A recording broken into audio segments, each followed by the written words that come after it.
What's going on, y'all, and welcome on in. It's currently 4 a.m. and Smilegate just released the patch preview notes for the upcoming balance patch, which should be happening in, I'm assuming, 2 weeks. We'll check the notes right here and we'll find that all out, guys.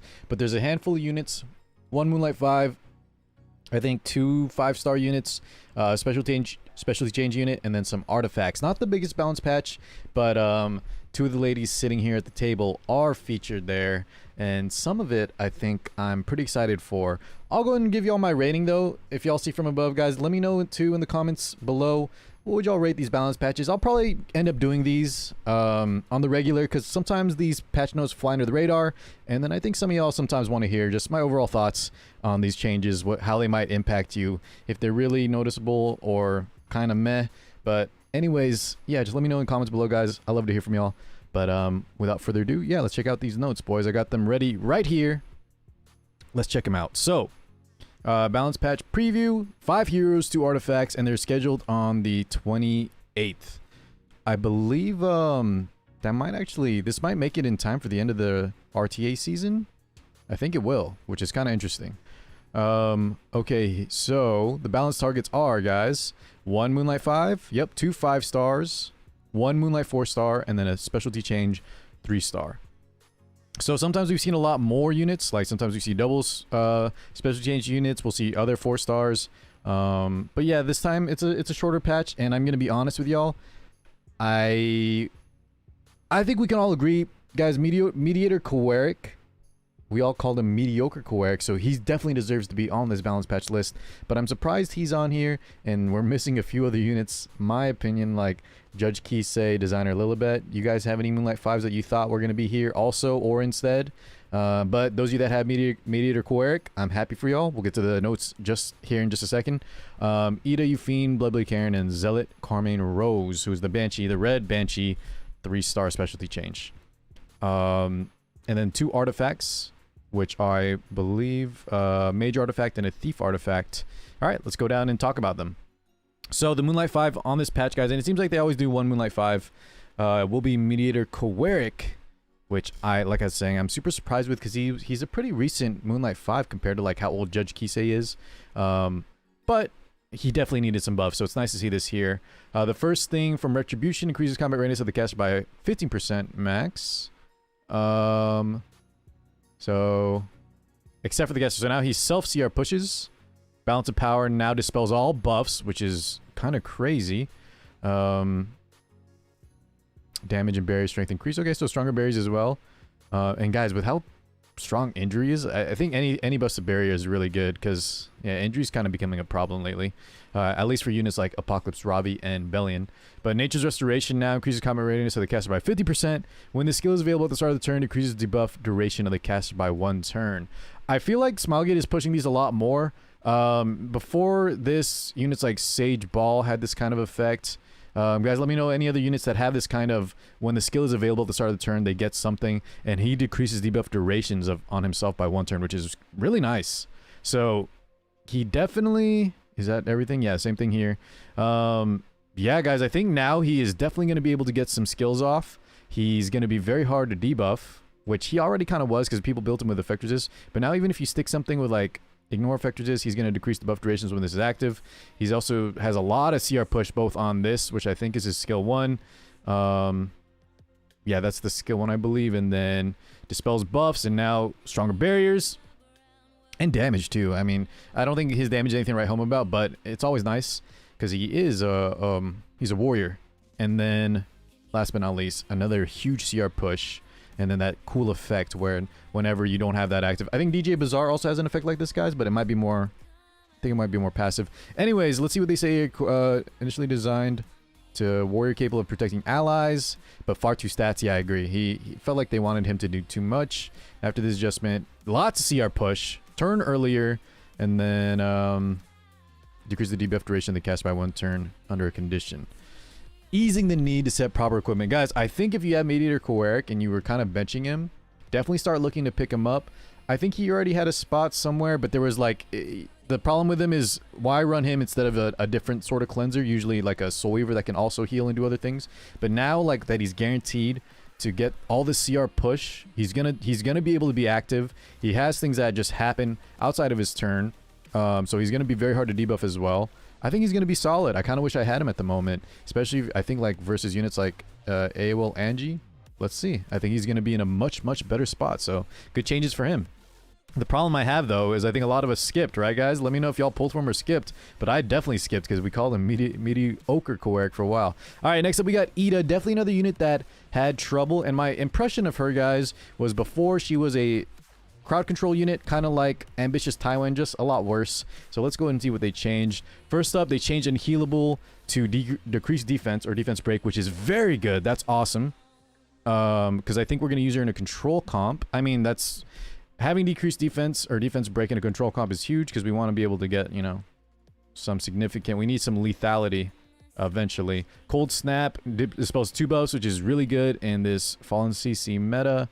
I mean, just dispelling 2 buffs is always good, period, right, guys?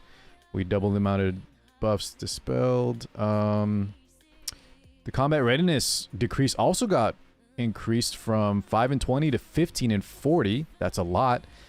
Yeah, that's triple on the base and double on the max range. Grants the caster skill nullifier too. Okay, guys, these are pretty significant as well. I don't know overall if Ida will still... I don't know how much we'll see in the beginning, but these are already pretty significant changes, guys, for players that want to run that kind of control comp. Big time CR reduction, dispels 2 buffs, grants yourself some protection through skill nullifier, and now she has defense break for her skill 1, so her turns aren't as dead outside of this big... I believe this is the skill 2, right? And the skill 3, yeah, this is skill 3 with a stun. What do they change here? An ally uses a non-attack skill and the skill is available. Increases... Yeah, so this is another one, guys. When the skill is available, meaning when the game starts, if an ally uses it and they're going before Ida, she's going to get a self-CR push. So we can build more effectiveness. We can actually build her with damage, maybe less speed, and we can rely on this other combat readiness push. We need to just have our team set up. So, like I said, we're going to probably feature her in control comps, guys. And now she doesn't just seem like a worse Ambitious Tywin. Big time CR reduction, decrease or defense break 75%, and then she'll now also increase combat readiness of all allies too, which before it was 5%, now it is 20%. No yeah, no requirement on this critical hits. Very good changes, guys. Team support, slaying all enemies. Yeah, I kind of mentioned most of this.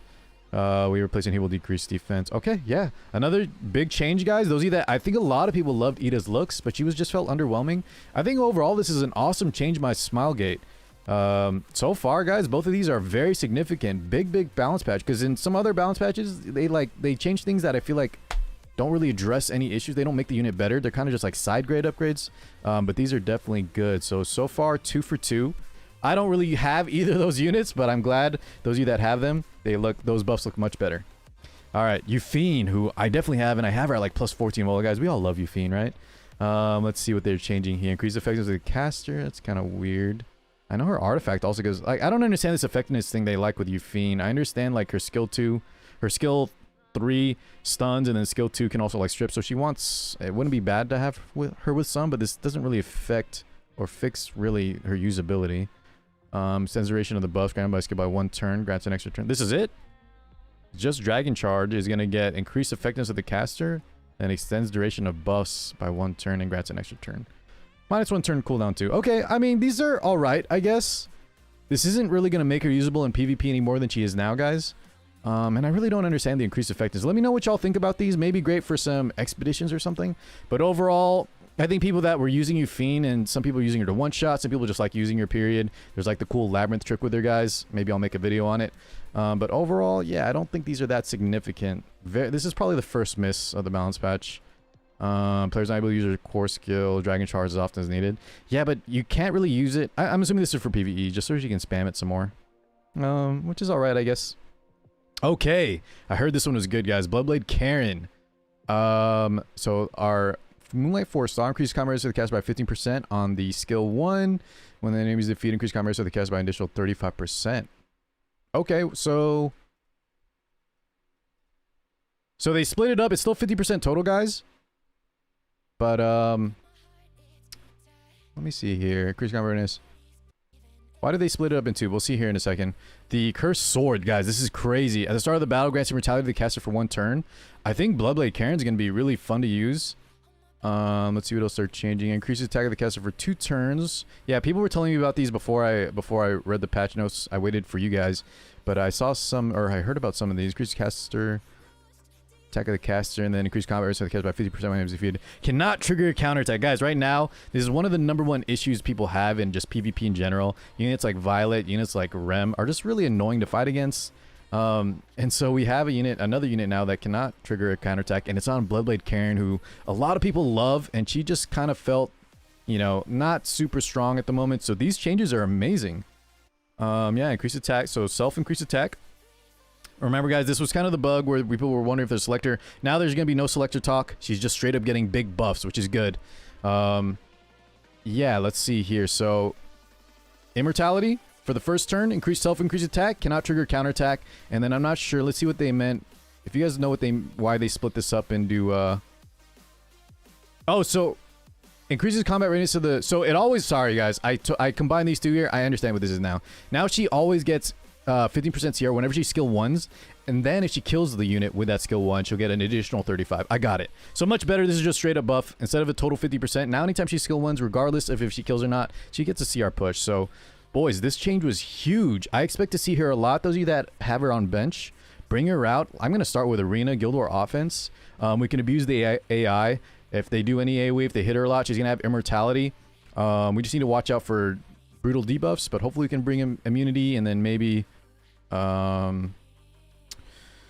maybe a cleanser or something. But yeah, and the lower her health gets, right, we still have attack scaling, I believe, that from lost health.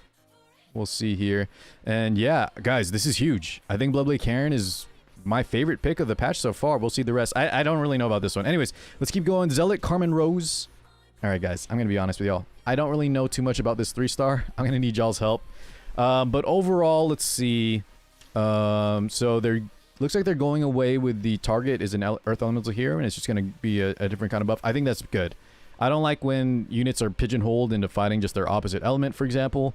We've seen that in a lot in the past, and I think Smilegate's realizing that it's just not enough. That's really catered for PvE only, and even then, it doesn't seem great. So this should hopefully round her out and not just pigeonhole her into fighting Earth expeditions, Earth hunts, whatever. But yeah, overall, I haven't built her because she didn't seem great. So you guys that are Carmainrose fans, or those of you that have her built, let the rest of us know in the comments what you think about these changes, because I don't really know overall what she does. She just wasn't too good in the beginning. Maybe now we'll suggest building her. But yeah, guys, with the artifacts too, let's wrap it up here. These aren't super impactful. Black Hand of the Goddess got a little bit better. The only time I've seen this super used was on, if y'all watched my Kenny video account review and interview with Kenny, he used this on like Tomoka. I feel like those of you that want to just hit really hard on a hard nuking unit like top model Lilica can still make great use of this. But overall, I think other artifacts are better in the long run. But if you do have one lying around, it's going to get slightly better here. And if you do need to increase that crit chance, let's say you want to hit hard, hit fast, you still need to end the match before this decreases. But yeah, now it's less significant, so it's kind of nice, I guess. Now Shepherds, I think, is... A lot of people consider this really good on like Remnant Violet, and now we get increased defense by 10%. But overall, I think the people that were already using it are still going to use it. I don't think a 10% defense buff is going to make anyone pick it up that wasn't already using it. So kind of just whatever changes here. Not bad, I guess. But overall, boys, let me know what y'all think. Remember, rate this overall patch in the comments below. My favorite pick was Blade Karin. I think a lot of y'all are going to be excited to build her. I have a plus 14 one just laying around. So anyways, thank you guys so much for watching, and I'll catch you guys in the next one. Peace out, everybody.